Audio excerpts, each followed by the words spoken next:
yung isa pala. Okay, tuloy natin. Ulitin ko ha. Ang ganitong sign, ito ay makikita mo ito na nakapwesto sa taas o di kaya ay sa baba ng letra kahit saan sa letra ng Arabic alphabet. And take note, kapag sa taas ng letra mo siya nakita, ay basahin mo yung letra mismo sa kanyang pangalan papunta sa letter A na vowel. Kapag sa baba naman ay papunta sa letter E na vowel. Tulad ng ito. Halimbawa, dito sa letrang mim. Ang mim na ito, siya yung letter M. Letter M sa English. Kapag ganyan na sign, kapag dito mo nakita nakapwesto sa taas ng letrang mim, ay basahin mo ito na magsisimula ka sa letrang mim o letter M papunta sa letter A na vowel. Kaya ma. Ma. Dahil sa taas. Kapag sa baba naman nakapwesto, ay papunta ka naman sa letter E na vowel. Kaya mi. Okay? Ganun lang kadali. Dalawang mim, letter M. Itong isa ay dito ko ilagay sa taas, kaya papunta sa letter A.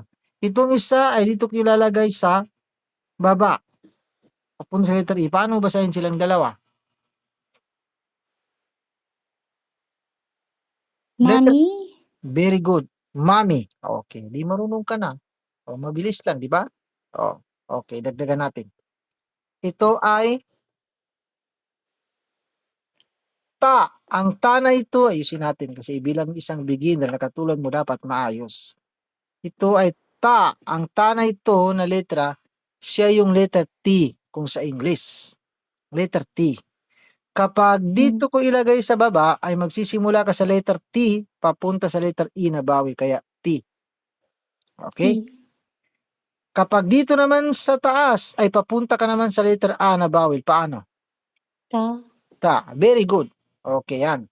Ta. Ang pangalan ng letra nito ay ta. Kung basahin mo ay ta. Hindi na bago yung pangalan niya dahil sa bawil.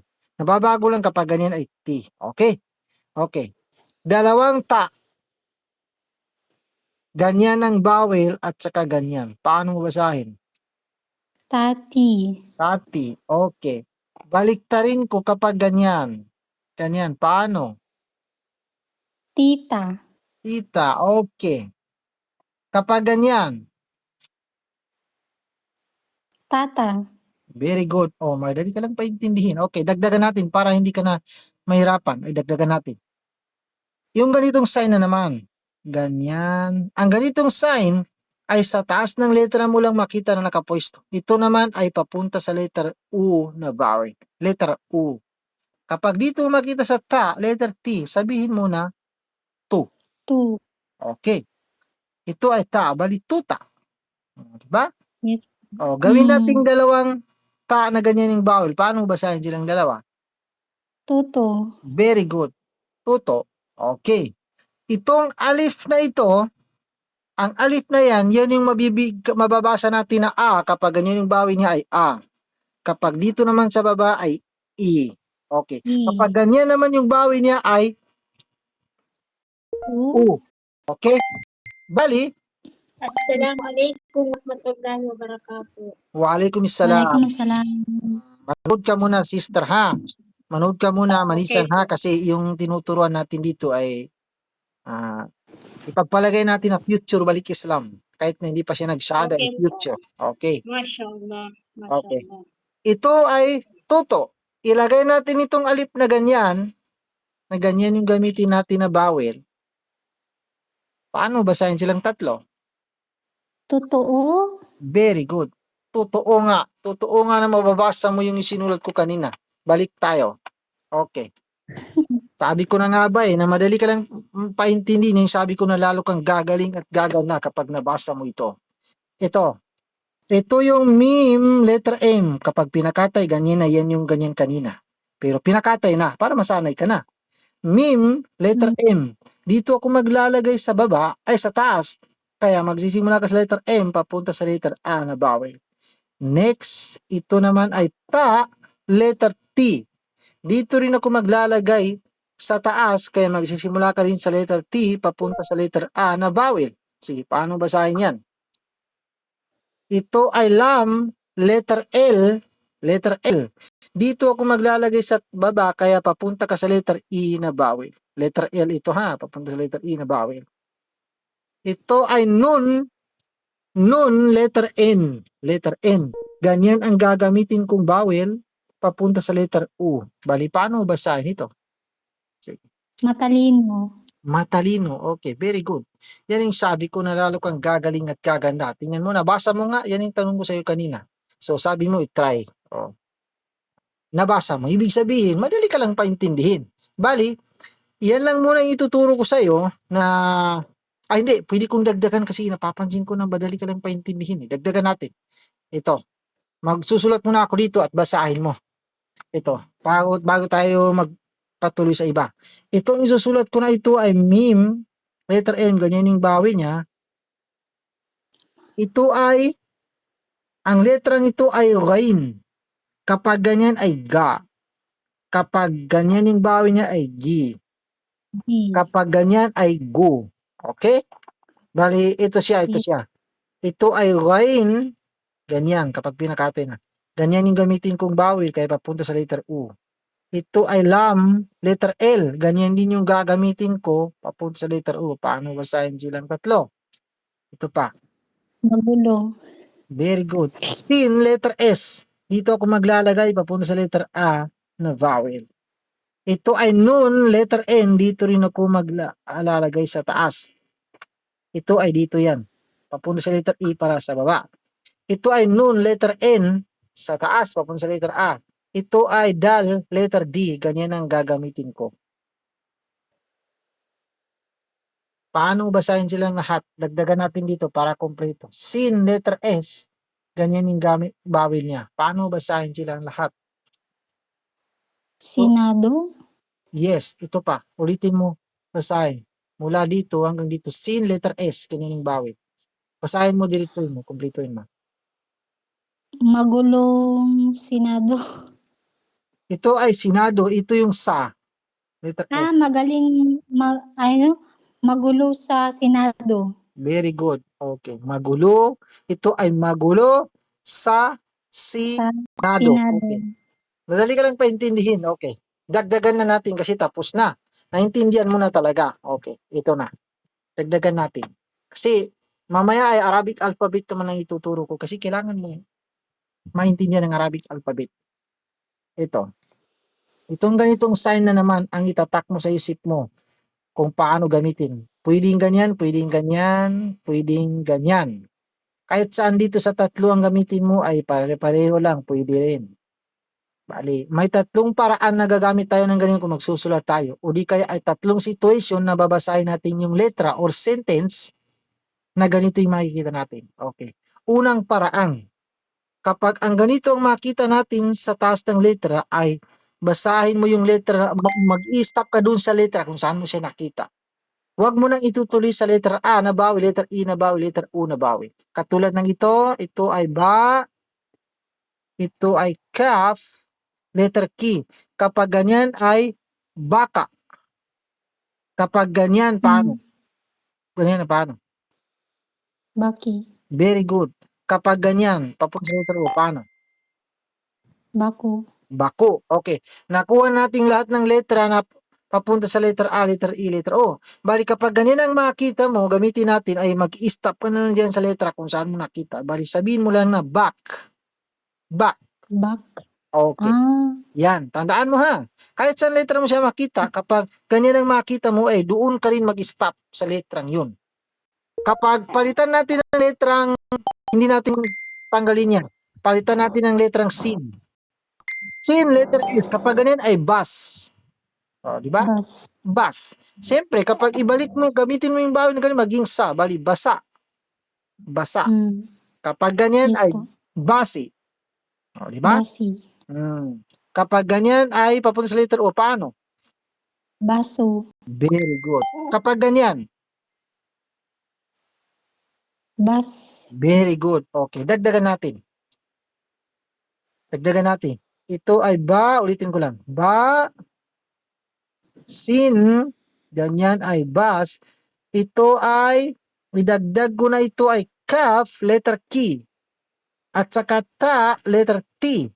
Dito ako maglalagay papunta sa letter E na vowel, mag-stop ka dito sa ta, letter T.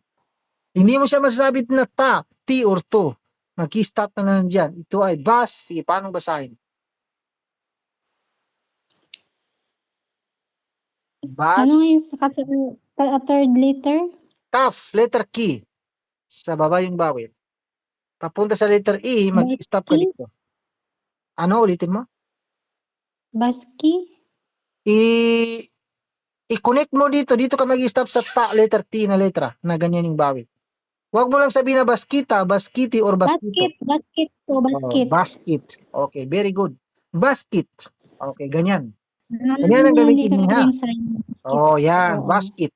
Dagdagan ko ng ganyan. Dagdagan ko ng ba, letter B, na ganyan yung vowel niya, at saka lam, letter L, na ganyan din siya. Paano mo basahin lahat? Ba, itong dinagdag. Basketball. Very good. Basketball. Okay. Oh, madali ka lang paintindihin, no?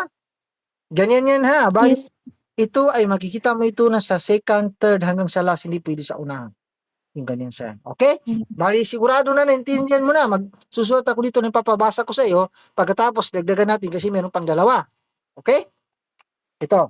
Yes po. Itong isusulat ko dito ay ito.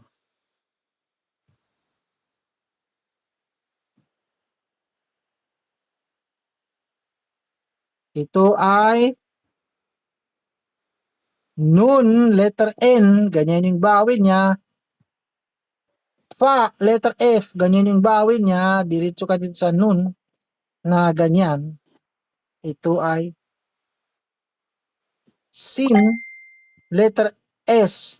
Ito yung bawin na nun, letter N, ganyan din. Sige, paano basahin yan?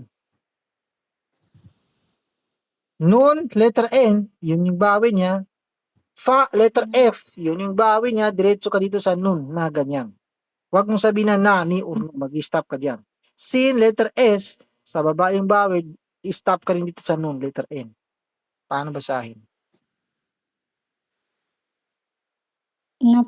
Napansin? Very good. Napansin. Okay, yan. Yes. Okay, ibig sabihin, madali ka lang paintindihin. Kaya, sigurado talaga ako na lalo kang gagaling at gaganda kapag magsyahada ka na. Kapag magbalik Islam ka na, ay sigurado talaga ako na lalo kang gagaling at gaganda. O, di ba? Basta wag mo lang masyadong tagalan yung plano mo na magbalik Islam ka ha. Kasi hindi natin siguro alam kung kailan tayo mamamatay. Baka maabutan ka ng kamatayan na hindi ka makapagsada ay sayang. O, di ba? Hindi natin alam kung kailan. Kaya ito ay lagi itong ina-advise ng mga ustads sa mga taong ganyan na huwag tagalan. Yung isipin mo ba na medyo bilis-bilisan mo kasi parang nabibitin yung iba. Kapag alam nila na may magbalik Israel, parang mai-excited sila ba. Siyempre, malulugod talaga ang buong kamusliman kapag makita nila. Okay, dagdagan natin ha. Next, Hmm. pangalawang paraan na gagamitan natin sa ganito. Pangalawang paraan o pangalawang situation ay ganito.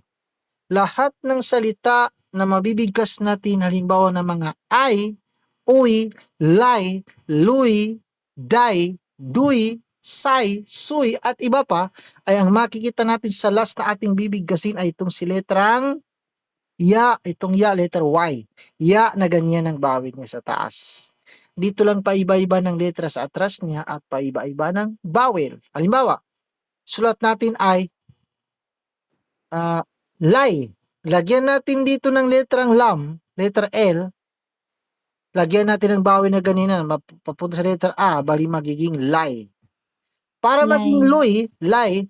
lay yan na. Kapag gawin natin ganyan yung bawin, papunta sa letter O, magiging luy. Okay, Luy. luy. Okay. Halimbawa, isulat natin ay bahay. Ito ay ba, letter B. Ganyan. Ito ay ha, letter H. Kapag ganyan ay ha, baha. Lagyan natin ng ya na ganyan para magiging hay. Bali, bahay. O, di ba? Ba. Okay. Paano kung palitan ko yung bawi na ito na papunta sa letra O? Paano mo basahin? Buhay. Very good. Buhay. Paano kung palitan ko rin ng ganyan papunta sa letra U? Paano? Buhoy. Very good. Okay, madali ka lang paintindihin. Talagang naintindihan mo talaga. Yung mga tinuturuan ko paulit-ulit, hindi maintindihan ng isang beses lang. Ikaw, isang beses pa lang inaintindihan mo na. Okay, talagang lalo kang gagaling at gaganda. Ayan. Ito, dagdagan natin. Ito ay susulat ko dito ay ito. Basahin mo ito. Ito ay meme at saka rain. Rain, yan yung rain ganina. Ginuot ko ganyan ha. Kapag sa center nalagay ang rain ay ganyan siya. Ayusin natin. Ganito na lang. Mag-adjust na ako.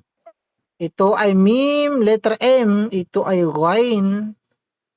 Ganyan yung bawin niya. Ganyan yung gamitin ko. Paano basahin? Ang rain na yan ay kapag ganyan ay gi. Magi. Kapag ganyan ay maga. Kapag ganyan ay mago. Ganyan ang gagamitin ko para mag-i-stop ko na lang dyan. Yan. Ito, Mag. ito ay sin, letter S. At saka ya, letter Y. Sin ulit at saka ya.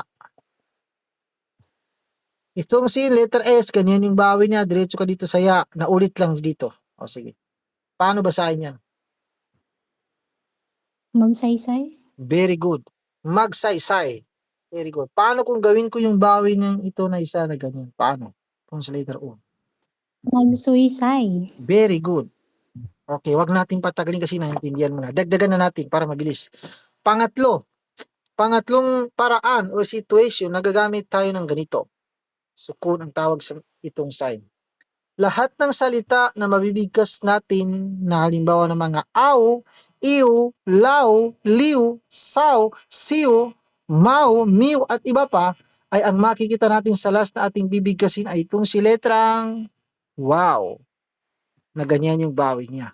Ang wow na ito na letra, ito yung W, ang equivalent niya sa English letra. Yung wow.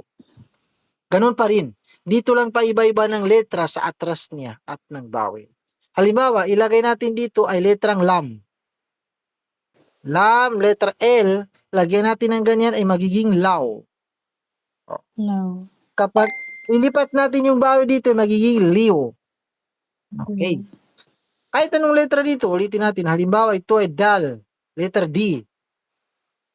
Kapag ganyan ay daw. Kapag dito Daw. ay magiging diw. Di. Okay. Magsusulat ako dito at basahin mo. Yan, gamit ako ng ganyan. Ito ay ha, letter H. Wow! Yun yung W. Itong ha, letter H, ganyan. Ito yung wow na ganyan. Ito ay lam, letter L, ganyan. Paano basahin yan? Haul. Haula. Very good. Hawla. Kapag ilipat ko dito yung bawin niya, paano? Hiwla. Hiwla. Okay, very good. Talagang mabilis ka lang paintindihin. Okay. Dagdagan natin. Ito pa. Ito. Ito ay fa, letter F. Kaf, letter K. Ganyan yung gagamitin ko. Mag-stop ka dyan sa kaf. Ito ay sin, letter S at saka wow. Itong sin, letter S, dito ako maglalagay. Diretso ka dito sa ya. Ay, wow. Paano basahin? Taksiw. Very good. Paksiw. Talagang mabilis ka lang makaintindi ha. Good ka talaga. Kapag ganyan, Taksaw. paksaw. Very good. Okay, wag natin patagalin kasi tamang-tama. Tumawag na ng agang. Magtatapos na tayo. Bago ito na. Magsusulat ako dito at basahin mo. Ito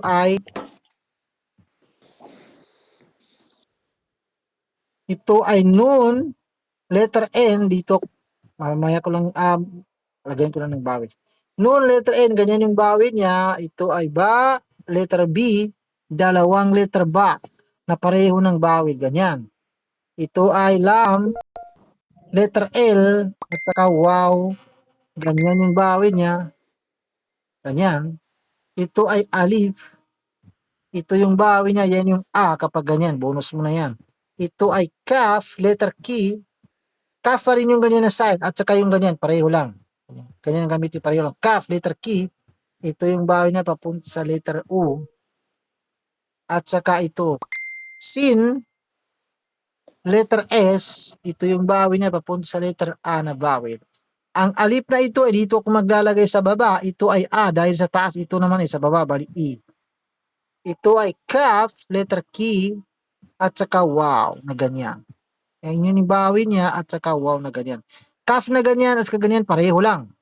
May ibang paliwanag dyan pero hindi mo na ipaliwanag dito. At least yung letra lang. Sige, paano mo basahin ito? Sige. Ulitin ko ha. Nun, letter N. Dalawang ba, letter B. Lam, letter L. Diretso ka dito sa wow. Ito ay alif. Yung bawi na ayan kung basahin. Ito ay kaf, letter K. Papunta sa letter U. Sin, letter S. Ito ay pareho lang ito ng alif pero sa bawil magkaiba sa baba. Ito ay kaf, letter key. Dito ka dito sa wow. Sige, paano basahin yan?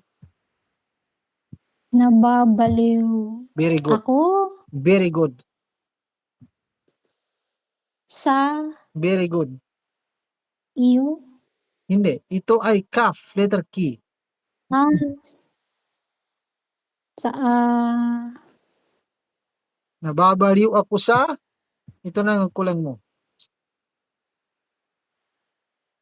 Kaf, letter key. Diretso ka dito sa wow. Ganyan yung bawil. ah, Hmm. Medyo dito lang na-stop. ako Hindi. Hindi. Ang ako ay ganyan. Ganyan ang ako. Yan. O, pareho lang ang ako. Pero ito, yung iba ito.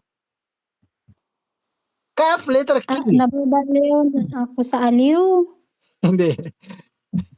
Ah, Ito ay ano nga kaf. second word? Ano? Key. Key. Letter key ito. Sa taas yung bawil. Yes. Papunta sa letter A na bawil. Diretso ka dito sa wow. Oh. Paano? Ako. Hindi. Yun yung ako. Yan ay ako kung basahin. Ito ay iba. Ito kung basahin. Ito lang ang kulang mo. Ikaw. Very good. Ikaw. Okay. Basahin mo na diretsoin mo. Sige. Yung hindi ka mag-alanganin ba? Yung diretso. Nababaliw ako sa ikaw. Okay. Very good. Talagang magaling ka talaga. Kasi madali mo lang naintindihan. Bali, hanggang dito na lang tayo. Kasi magtatapos na dito yung tumawag na ng adan. Bali, itong dalawa na ito ay sa tanong ba? Hindi ko muna kayo mabigyan ng oras kasi tapos na yung oras Okay, natin. Ustad. Pasensya na kayo ha kasi medyo naagaw yung oras nyo dito sa isa kasi ito ay priority ito. Siyempre, future balik Okay, Islam pa lang no ito. problem, Ustad. Ihiling natin na inshallah sana Ahlan. magbalik Islam na ito kasi Ahlan wa sahlan, Hmm. sis. kasi sabi niya ay gusto niya yung turo ko kaya gusto niyang matuto, plano niya mabalik Islam. Sabi ko wag lang tagalan ka para siyempre na-excited tayong mga Muslim na makita natin na magbalik Islam. Kaya nga, O, di ba? Ustad. Bali, hanggang dito na lang Dami yung din system. mga balik Islam ngayon na Oh, maraming mga balik Islam dito na tinuturuan ko. Bali, hanggang dito lang tayo ha.